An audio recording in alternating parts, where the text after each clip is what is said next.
And I share this with you. One, I just feel like it's, the first step to recovery. But two, I want you to know that it didn't always start like this. I was thinking back to how it actually started. And it started, in all places, Sam's Club.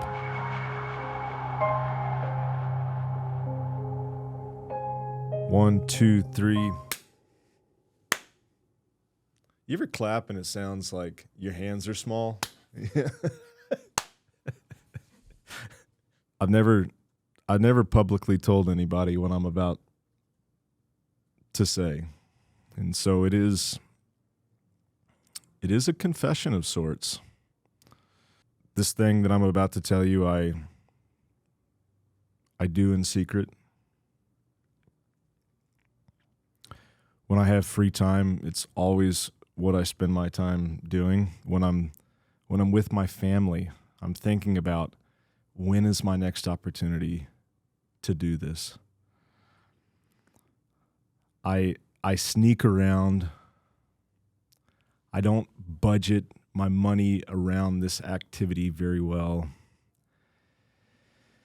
And well, I'm here to tell you that I'm addicted to detective novels. I'm laughing, but it's honestly true. It's honestly true. Now, I started early on with some of the classics. We're talking Agatha Christie, Hercule Poirot, John le Carré, all of the greats. I've moved on to modern day authors like Brad Thor, Tom Clancy, Clive Cussler, Jack Carr. And you may be saying to yourself, hey, Spencer, those aren't really detective novels, but my addiction has allowed me to branch out into the strange, into any author that has a protagonist that is indefatigable and has a special skill set. Oh, he's a Navy SEAL whose family needs to be revenged. I'll read 20 books on that topic right there. Much like an alcoholic shouldn't spend any time inside of a liquor store, I find Hudson News in every commercial airport is just it's an intoxicating swirl of paperback novels that I really I knew that I had a problem when I found myself reading a Janet Ivanovich novel, the Nick Fox series, and I was reading it and I realized that I'm reading a romance novel. I'm not even reading something masculine or detective centric. Basically, I'm reading this about this sleuth, white collar, high class criminal, and it's basically like a love scene. And it was at that moment I was on an airplane. I was like, I've got a problem. There's something here that I've got to admit. I've got to just come clean on. I have nice books that I display in the gym and at home, but in my closet are all of these books that I'm embarrassed that I've read, like these serial paperback, where there's like worn. And I share this with you. One, I just feel like it's the first step to recovery. But two, I want you to know that it didn't always start like this. I was thinking back to how it actually started. And it started, in all places, Sam's Club. Sam's Club, mid-90s. And if you're around the same age as me, you'll remember that Sam's Club didn't just have, a box of, like a 5-pound box of Cheerios that you could buy. But they had, in the middle, they had VHS that you could purchase, and they also had books. And there was a series of books. They were called the Great Illustrated Classics, where they would take really big, large novels of American and world fiction and they would condense them so they would be abridged, and they would put pictures in them. And I remember getting my hands on Sherlock Holmes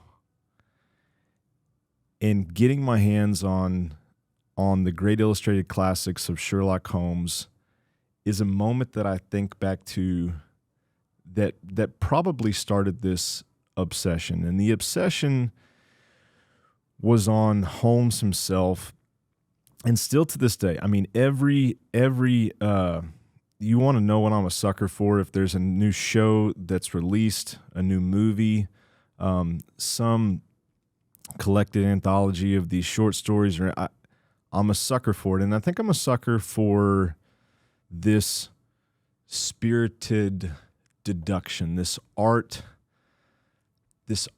of inquiry, and almost on a supernatural level, being able to bring facts together in a way that nobody else could. When I fast forward to today and what I find myself doing, I've realized that there is some parallels to my appreciation for this in what I find myself doing. What I'm about to say, I don't want to discount fitness or reduce that down to anything less than something that's awesome.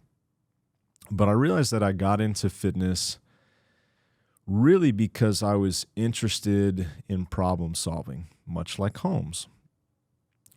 I realized that a lot of the deduction that he went through to solve crime is what appealed to me in fitness. And as that became more salient to me, then I've expanded that territory into a much broader landscape of health. And so because it's just me, we won't wax on for hours. We'll make this short and sweet, but I think this concept of having a broad base of knowledge, of going through a spirited inquiry, and then coming to a hypothesis or a generation point is a sequence that, if you are a health coach, is something you should be well versed in. And it's not to wow the reader or to solve a crime, but it's to actually transform someone's life. Not only is that an important protocol with the responsibilities that we have, but I think that you can apply it to yourself. And so much like 221B Baker Street was a little boutique consulting practice, I think that as health coaches, we can think of ourselves in the same realm, or at least it's a romantic notion. So I'm Spencer. This is the Behavior and Performance Research Podcast, where we delve into the art of radical health and athlete design. And so the thing that we're talking about today is really on the nose. It really is talking about design. And before we get into the specifics and the salient points that I want you to come away with, I want to describe the difference once again between fitness and health. You can think of this, and I'll probably be mixing a lot of metaphors here, but you can think of fitness as a map of sorts. It's a map that has a few variables, and these variables are things that we can manipulate up and down. We can prioritize one over the other. And when we think of the map of fitness, we're talking about things like exercise choice, the amount of intensity that you apply, and that's just not subjective, but it's also objective. The percentage of exertion, the percentage of load. Also, there's volume, there's rest, there's the frequency with which you'll train.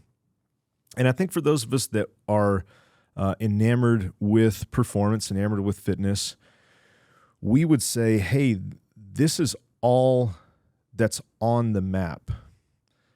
But the first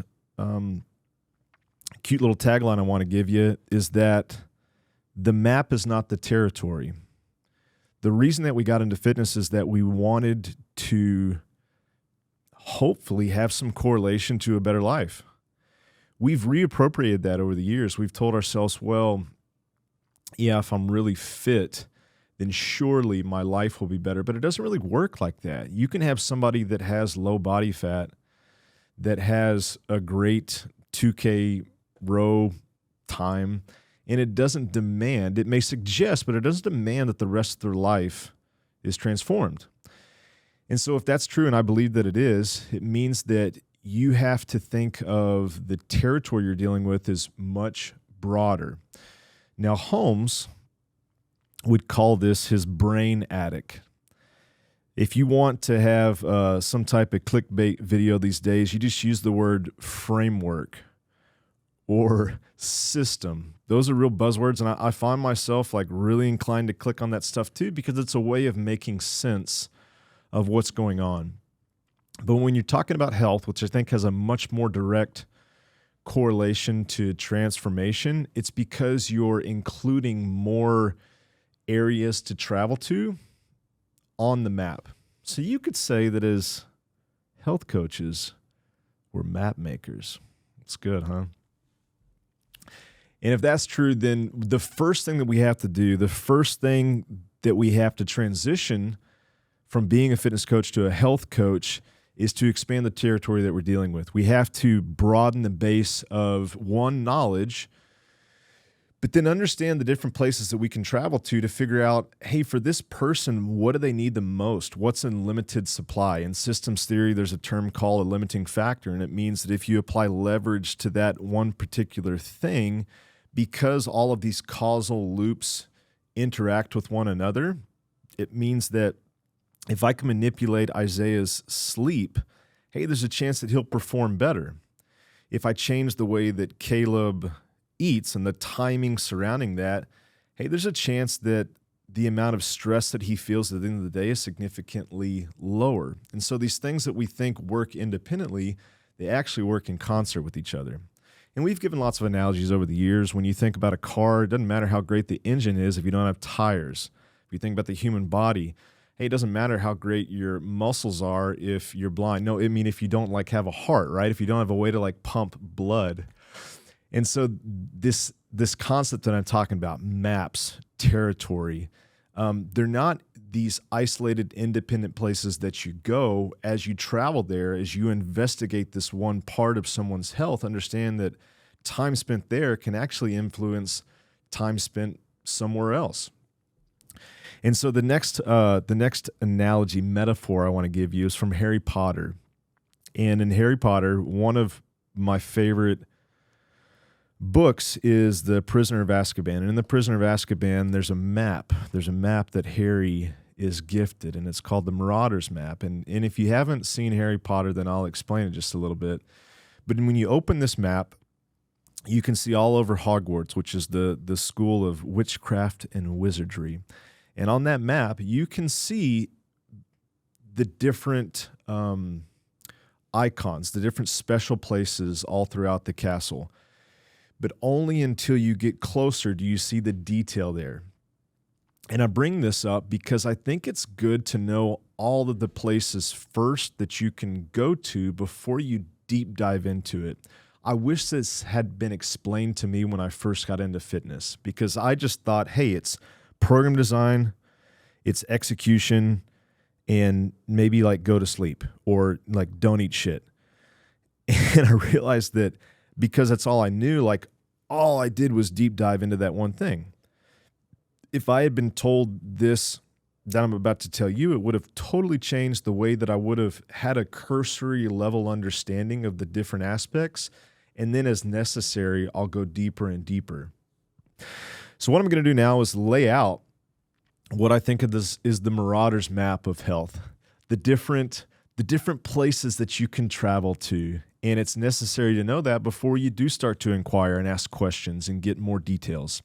And so there's 4 S's and there's 2 P's. It's got to be a cooler way to say that. But for P, 1 is performance. And you could call this movement, you could call it exercise.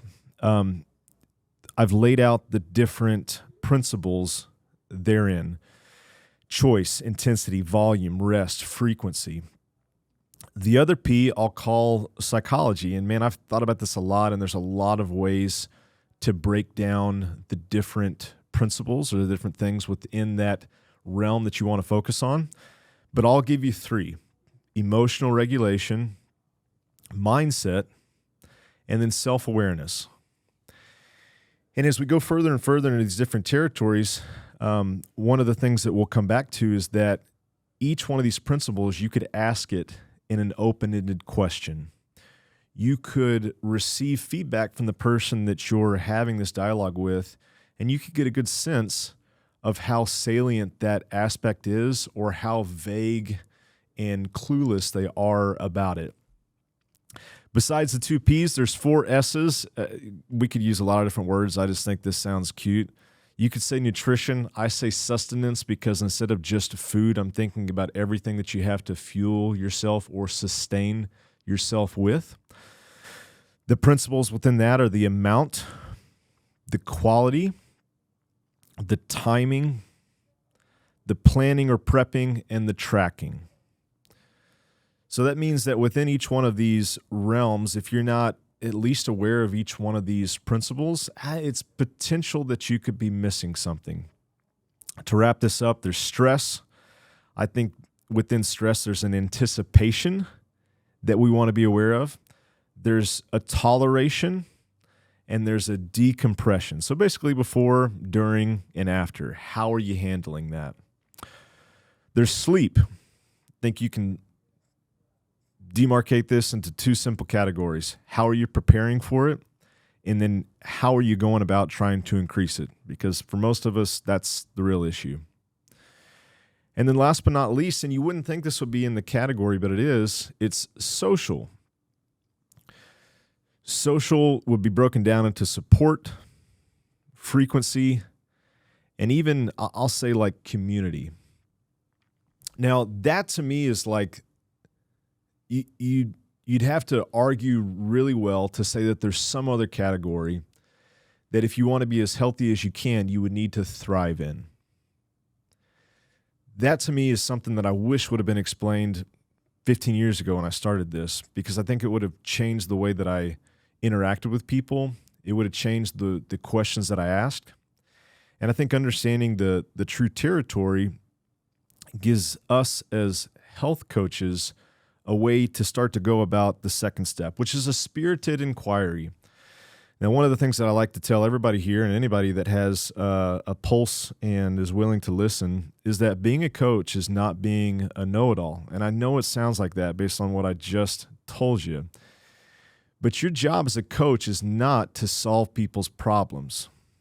And that's taken me a long time to wrap my head around, because there's some things here that, as I was describing the different places on the map, that I do feel like I could consult you on. There are some things about exercise science that I've been studying for a long time. Same thing with psychology. But the point that I want to reiterate is that the coach is not the hero of the story. The coach is the guide. If this is a Dungeons and Dragons game that we're playing, you're not the central character. You're as close to an NPC? You're as close to an NPC as you can get. Now, you have a very valuable role, but your role doesn't demand that the central character will be successful or they'll fail. You're just there to support. That's different than a clinician. That's different than a counselor. That's different than a consultant, where you are brought in more or less to heal, save, or fix somebody. And as a coach, that's not, in my opinion, what the role should be. And if that's true, then it means that you can cut yourself some slack. You can also cut the person that you're coaching some slack, meaning that this isn't going to be a very A plus B equals C process. It's going to be messy. It has a human being, not a robot, involved. And if all that's true, and I think that it is, then it means that you can approach this process of helping someone with patience, with low expectations, and with a desire just to understand who it is that you're dealing with. That's the point here. They're not a math equation that you're trying to solve. They're a human being that you're just trying to understand better. And the way that you do that is you ask questions. All of these questions are based on the principles that I just mentioned. Now, there's some things that, as I've done this for years and years, that based on the answer tells me, you know what, they're probably good there. And I'll give you an example. Hey, Jennifer, tell me about protein in your diet, which is back to the amount question under sustenance. Hey, tell me about protein in your diet. If Jennifer says, well, I eat 22 grams of protein that I weigh out with a scale that I keep in my back pocket and I eat 4 times a day, I'm probably thinking that's not her limiting factor. I'm probably thinking, hey, she's got good clarity around that. If I ask Jennifer, hey, how much protein do you eat in a day? She says, remind me again what protein is. I know X probably marks the spot there. I probably know that's a good place for us to further ask questions. It's a good source to pump the brakes and go deeper and deeper with. And why is that? Well, because where there's the greatest limitation is probably the greatest leverage. You can do that across the board here. And what I want to remind you with is that you're not sitting somebody down and asking them, what is this? 33 questions upon your first introduction, but you're just starting somewhere. And for most of us, it's probably starting with performance. From there, hey, maybe you get like a few questions around lifestyle just to get an understanding of where they are. This has a formal term, and it's called assessment. It's called gathering information. Another way to go about this is to actually test people instead of having subjective answers that can sometimes hit or miss or not give you total clarity. Hey, sometimes it's actually putting somebody on an echo bike or getting them on the in-body scan. It's the same process under this umbrella of spirited inquiry where you're just trying to get a bead on who this person is. I like to tell the clients that we work with that this is an iterative process. That's a fancy word of saying that every time we go around the wheel, I get deeper and deeper and deeper, more information, more understanding. But the thing that I want to leave you with there before we move on is that it's action first and then understanding. I think for those of us that don't want to mess up, for those of us that have a fear of not being good enough at this, which is, basically everybody, it's hard to make steps knowing that it's not going to be perfect. But the next process of this is really just guessing. And I intentionally use the word guess because it's not always possible to be foolproof. Back to Holmes. When you think of the study in Scarlet, when you think of the scandal in Bohemia, he was guessing at the end. He had gathered so much information and he had gone through this process of observation so many times that he felt that by the time that he made a guess, it was probably going to be a pretty good one. I think you can go through the same process of how to generate hypothesis, how to make the best first steps for your client by going through this little 2-step process to understand the territory, to understand all of the things that do influence one another, all of the spaces that you could travel to within this realm of health.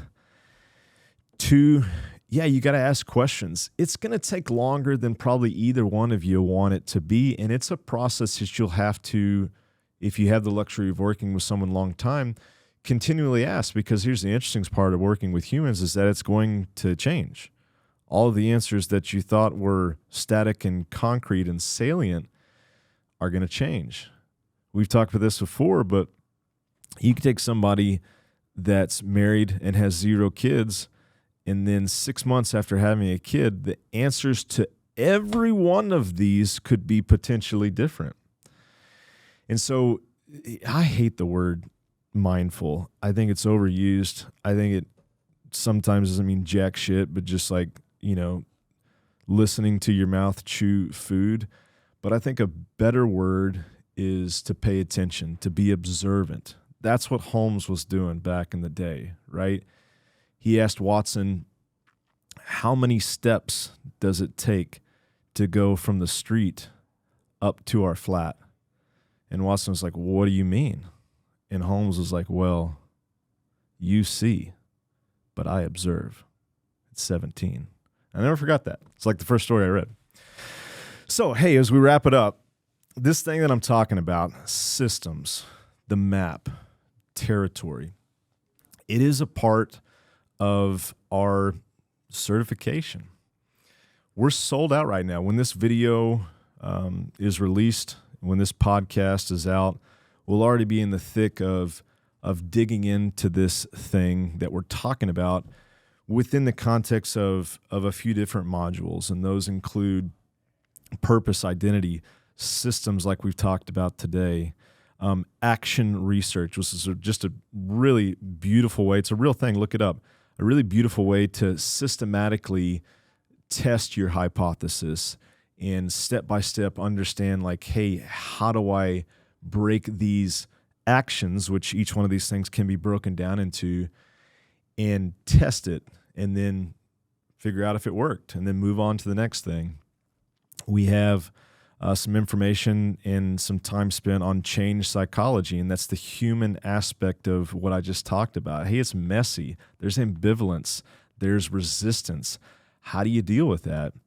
And then the last part is guidance, and guidance is I think what I'm the most passionate about, and that is, man, how to walk alongside somebody when it's not straightforward, when it's not easy, when there are different seasons of life, when we're transitioning, with the ultimate goal that we transform this person. We don't just make them fit, but we actually radically change the way that they navigate the world, and therefore change their ability to thrive across these different dimensions of the map.